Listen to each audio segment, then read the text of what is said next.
Good morning, everybody. I'm really excited today. I have been tagged by Lisa D1 from an original tag from Coco LaRue for Never Have I Ever. And when I first heard about it, I wasn't sure whether that included like Never Have I Ever everything. And I was really glad that it was defined down to beauty because I was a little bit afraid if it was going to include everything. And I'll leave that to your imagination to think about what I'm talking about. So the first thing is I have never done my own highlights. I have done my hair color, but where I only have a one process done to highlight my hair and to get rid of the grays, I find it a lot more relaxing just to go in and have it done, and it's sort of my downtime and alone time. And it was really messy when I did it on my own. It didn't always come out the same. I wasn't sure about coating all of my hair, so I never did that. And subsequently, because I've never done my hair color, I never wanted to try to do highlights because I was afraid I'd end up with orange or green or I don't know what. I've never had a perm. If you saw my hair in its original condition, I've done Japanese straightening and keratin straightening, which is the last thing I did and I absolutely love. My hair is really curly. It gets really frizzy, especially with the humidity. So to have a perm seems like something that I would really never think of doing, although somebody once did recommend it to me, but I was really afraid that I'd look like my French poodle, so I really have decided that I would probably never do that. I've never teased my hair. Now, I have so much hair, I actually get my hair thinned when I get it cut, so the idea of teasing it or doing one of those bump its sort of, it's just something that I wouldn't do with my hair. I can get enough volume out of my hair, even with it being straightened, that I really have never had to do that, so subsequently I've never teased my hair.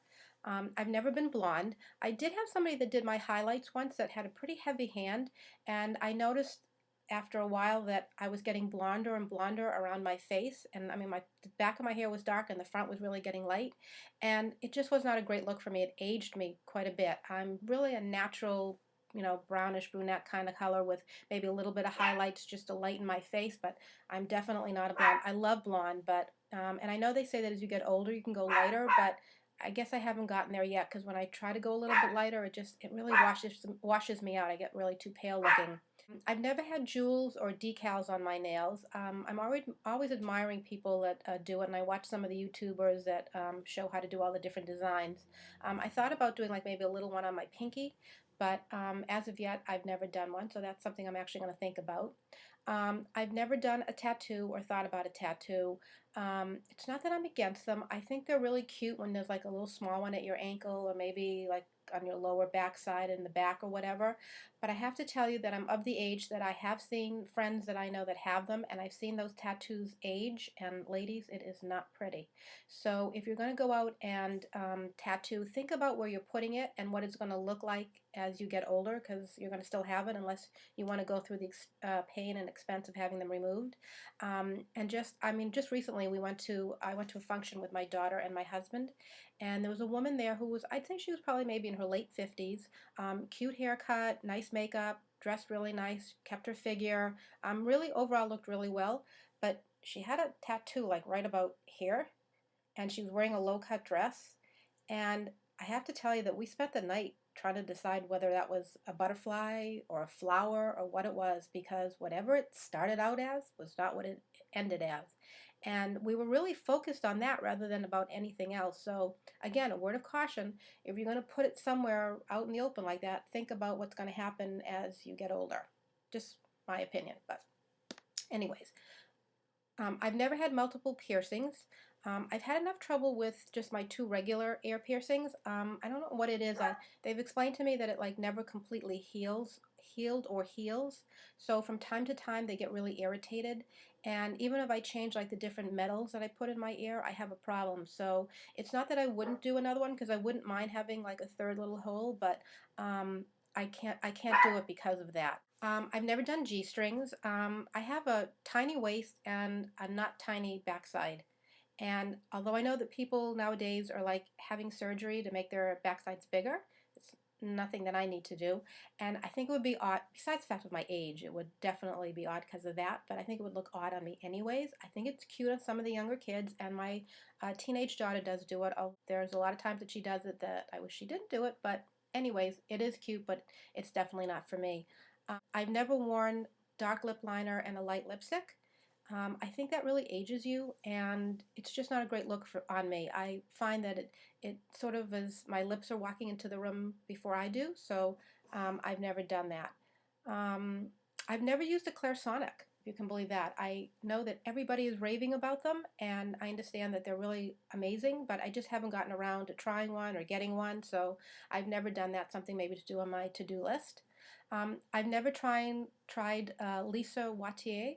We really can't get it here in the States, or it's really hard to get it. I think it's just become available online at a couple of places, so I am going to look into it. But I've heard great reviews about it, but of all the makeup that I have, I don't have that.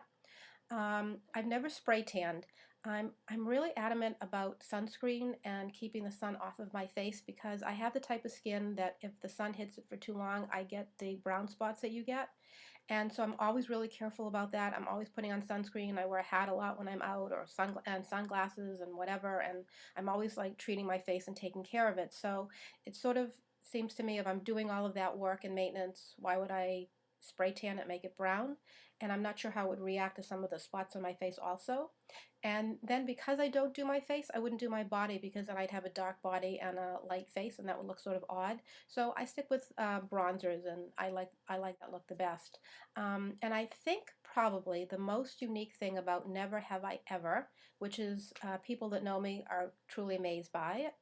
It's not that big a deal, so don't get nervous, is I've never used anything other than Chanel No. 5 in the perfume form.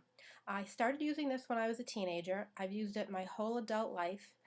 It just works really well with the chemicals in my body. And as you know, with perfumes, that they react different on different people. So I might smell something on someone else and think it's great, but it definitely doesn't end up that way on me.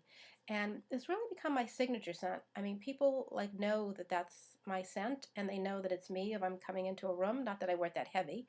And like my daughter and my husband will like they're you always smell. It's really nice to hear them always. Oh, you really smell nice, Mom. You really smell nice, honey. And so I guess I've never gone away from using that. So my whole life I've used it. It's my signature scent, and I think I'm gonna, unless they discontinue it, which I don't think they do, considering how much money they spend on all the ads for it. That's I'm gonna stick with that. So that's my number one. Never have I ever. Thank you so much, Lisa, for the tag. This was so much fun. And I have to say to other people out there that are watching this, if you want to do this, join in and do it.